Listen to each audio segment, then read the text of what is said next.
আজকে বানাবো ক্যাপসিকাম পকোড়া। তার জন্য নিয়ে নেব পরিমাণ মতন তেল।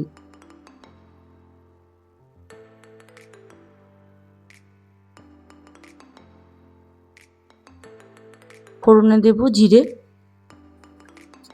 250 গ্রাম মতন আলু, কাঁচা লঙ্কা, ধনেপাতা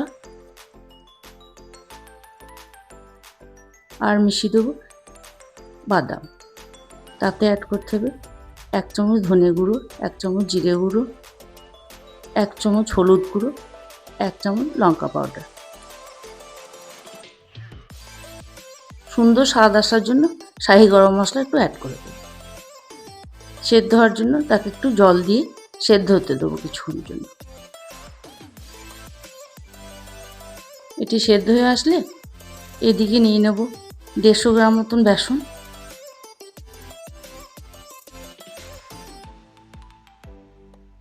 তাতে বেকিং পাউডার, বেকিং সোডা, লবণ, জল দিয়ে তাকে একটা বেটার তৈরি করে নেব। আর এইদিকে কেটে রাখা ক্যাপসিকামগুলোকে আলুর পুর ভরে বেসনে চুবিয়ে ভেজে ফেলব। ভেজে ফেলার পর বিট লবণ, গোলমরিচ গুঁড়ো দিয়ে সার্ভ করব।